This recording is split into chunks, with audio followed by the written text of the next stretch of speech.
Champs-Élysées, aux Champs-Élysées, au soleil, sous la pluie, à midi ou à minuit, il y a tout ce que vous voulez aux Champs-Élysées. Tu m'as dit j'ai rendez-vous dans un sous-sol avec des fous qui vivent la guitare à la main du soir au matin. Alors je t'ai accompagné, on a chanté, on a dansé et l'on n'a même pas pensé à s'embrasser. Aux Champs-Élysées, aux Champs-Élysées, au soleil, sous la pluie, à midi ou à minuit, il y a tout ce que vous voulez aux Champs-Élysées.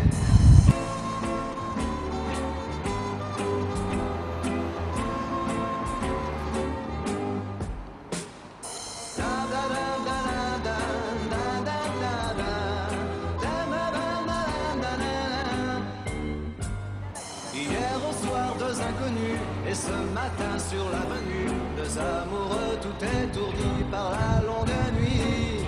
Et de l'étoile à la Concorde, un orchestre a mis le corps. Tous les oiseaux du point du jour chantent l'amour.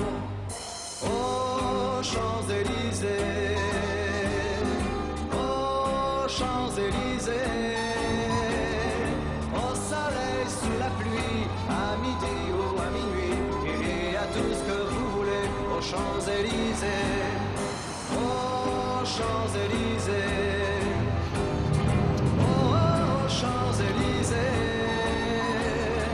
au soleil, sous la pluie, à midi ou à minuit, il y a tout ce que vous voulez aux Champs-Élysées. Mais les bureaux qui sont ici, la majorité des bureaux, c'est le ministère, je dis, c'est le ministère du développement durable, d'écologie et d'environnement. Voilà. C'est ce ministère-là qui occupe les deux faces. Il y a deux faces. Là, vous êtes à la face nord et la façade sud est de l'autre côté. C'est le ministère qui occupe. Et puis, il y a aussi des bureaux. Il y a les bureaux, il y a des étages occupés par la BNP, la banque Paribas, la BNP. C'est comme une gaieté, comme un sourire, quelque chose dans la voix qui paraît nous dire bien, qui nous fait sentir étrangement bien. C'est comme toute l'histoire du peuple noir qui se balance entre l'amour et le désespoir, quelque chose qui danse en toi. Si tu l'as, tu l'as, elle a, elle a.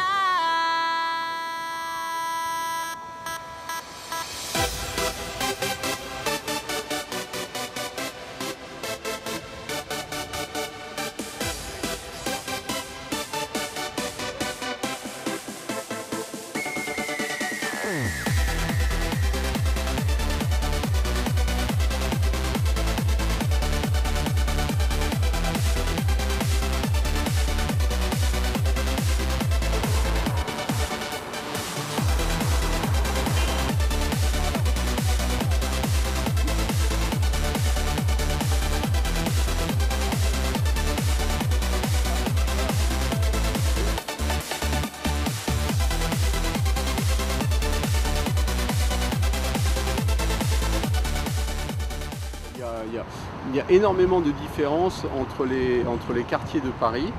Il y a des différences culturelles, mais il y a beaucoup de différences sociales également. C'est-à-dire qu'il y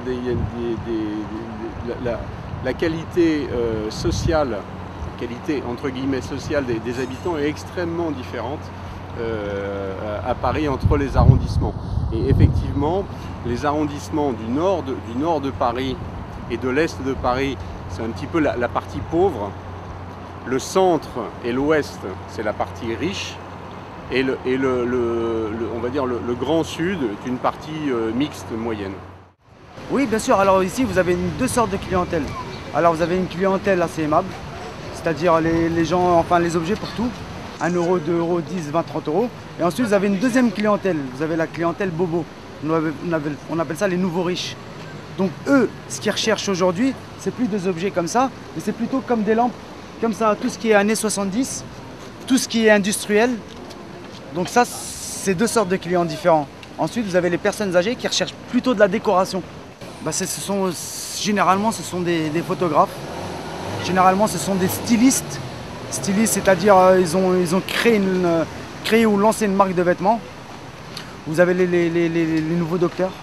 Ce sont aussi des nouveaux riches. Vous avez les gens qui sont fortunés, qui ne savent pas du tout ce qu'ils font faire avec leur argent. Donc ils achètent des lofts, des anciennes usines sur Paris, et puis ils viennent nous voir sur les vides-greniers, enfin on appelle ça les antiquités brocantes. Donc ils rachètent un objet pour lui redonner une deuxième vie.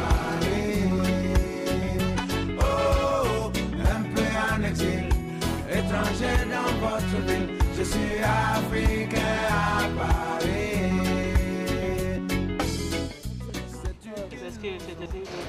Non, c'est pas trop. Et qu'est-ce que tu vends? Du shit, de la bœuf, de la marijuana, ouais, de la coke, cocaïne. Combien ça coûte 10 grammes? 1 gramme de cocaïne, 50 €.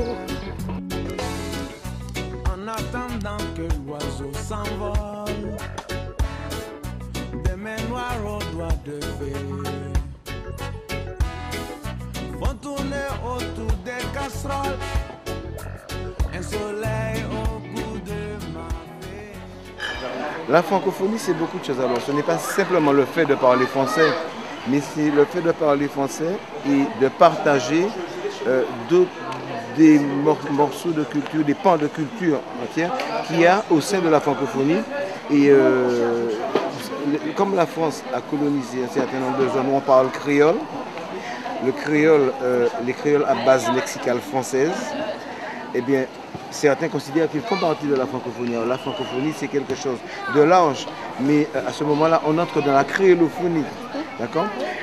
Alors, comme je parle français et créole, je dis que je suis francophone et créolophone. Donc, il y a deux langues qui cohabitent avec des bonheurs divers. Au départ,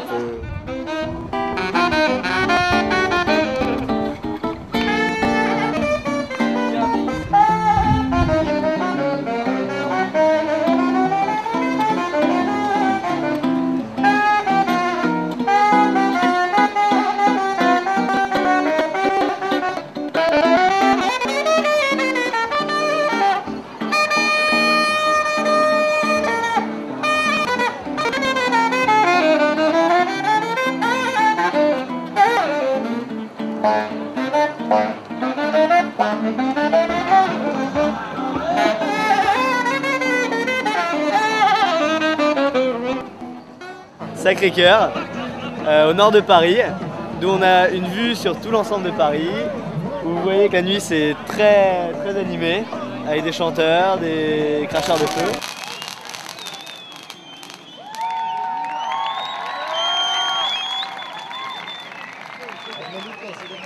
Un faubourg, ce sont les anciens quartiers de Paris. Paris en fait s'était formé comme des petits villages. Et chaque village, ça s'appelait un faubourg. Et généralement, il y avait soit des fourreurs, soit des gens qui faisaient des cordages, soit des gens qui faisaient des meubles. Et chaque quartier était réservé à une profession. Spécialité, voilà, une profession. Le baron Haussmann, il est venu au Second Empire et il a cassé justement ces faubourgs. Il a fait des grandes avenues. Percer de grandes avenues, de grands boulevards qui permettaient de faire une ville moderne. On a même dit que ça permettait aussi de mater les révolutions parce qu'on ne pouvait pas faire de barricades dans les grands boulevards. Bon, on n'est pas sûr que ce soit la réalité, mais ce sont des grands boulevards qui permettent de bien circuler. Il est écrit qu'il se trouve beaucoup de putes ici. Est-ce que c'est vrai? Non, pas à ma connaissance, pas du tout, non.